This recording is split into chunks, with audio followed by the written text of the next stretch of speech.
തൃണമൂൽ കോൺഗ്രസ് ഇനി ബംഗാളിൽ നിലനിൽക്കില്ല എന്ന് വ്യക്തമായി കഴിഞ്ഞെങ്കിലും കൃത്യമായിട്ടുള്ള കോൺഗ്രസിന്റെയും അതേപോലെ സെക്യുലർ വോട്ടുകളുടെ കാര്യത്തിൽ അന്തിമമായി ഒരു തീരുമാനം എടുത്തേ മതിയാവുകയുള്ളൂ.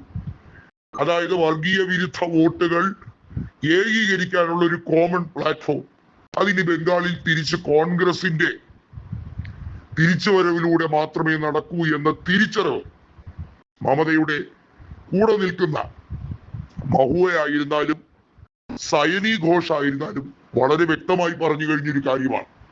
അവർ ഒരു സംശയവും കൂടാതെ അർത്ഥശങ്കയ്ക്ക് ഇടയില്ലാതെ പറഞ്ഞു, മമതാ ബാനർജി പോയാലും ഇല്ലെങ്കിലും ഞങ്ങൾ കോൺഗ്രസിന്റെ അംഗത്വം എടുക്കാൻ തയ്യാറാണ്.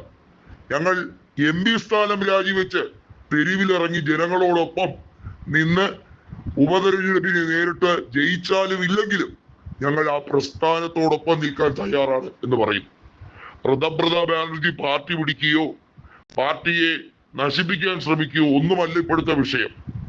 കൃത്യമായി BJPക്ക് ഒരു മറുപടി അടിക്കടി കൊടുക്കാൻ ഇനി ദേശീയ രാഷ്ട്രീയത്തിനോടൊപ്പം നിന്നാൽ മാത്രമേ മതിയാവുകയുള്ളൂ എന്ന തിരിച്ചറിവ് അതാണ് ഇപ്പോൾ കോൺഗ്രസ് നേതൃത്വവുമായുള്ള ഈ ഒരു സൗഹൃദ സംഭാഷണത്തിലേക്ക് വഴിയൊരുക്കിയത്.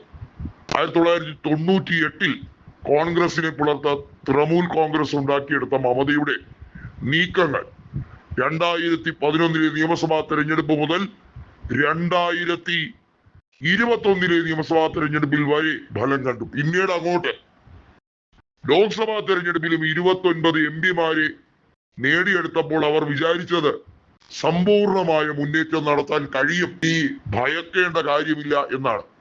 എന്നാൽ നിയമസഭാ തെരഞ്ഞെടുപ്പിനുണ്ടായ തിരിച്ചടി അത് പ്രതീക്ഷിക്കുന്നതിനും അപ്പുറമാണ്. അതിന് ശേഷമുണ്ടായ പാർട്ടിക്കുള്ളിലെ വിമത നീക്കം അതിനെ മുതലെടുക്കാൻ BJP ശ്രമിക്കുമ്പോൾ തൃണമൂൽ കോൺഗ്രസിനെ പരിപൂർണമായി ഇല്ലായ്മ ചെയ്ത് അതിന്റെ ബേസ് വോട്ടുകളെ മുഴുവനായി ഖണ്ഡിക്കാം എന്ന് വിചാരിക്കുന്നിടത്താണ് കോൺഗ്രസ് മറ്റൊരു പ്ലാൻ കൊണ്ടുവരുന്നത്. ന്യൂനപക്ഷ വോട്ടുകളും അവിടുത്തെ സെക്കുലർ വോട്ടുകളുടെ വലിയ രീതിയിലുള്ള തകർച്ചയും അത് എൻബ്ലോക്കായി CPIM-ലേക്കോ ഇനി കമ്മ്യൂണിസ്റ്റ് ഉദയത്തിലേക്കോ പോകാതിരിക്കണമെങ്കിൽ കോൺഗ്രസ് ആ സ്പേസ് ഒക്കുപ്പൈ ചെയ്തേ മതിയാവുകയുള്ളൂ. CPIM-നെ പോലുള്ള പാർട്ടികൾ ഇനി ബംഗാളിന്റെ മണ്ണിൽ ഉയരാതിരിക്കണമെങ്കിലും കോൺഗ്രസ് അത്രയും ശക്തമായി പ്രവർത്തിച്ചേ മതിയാകൂ എന്ന തിരിച്ചറിവ് മമതാ ബാനർജിക്ക് പരിപൂർണമായി ഉണ്ട്.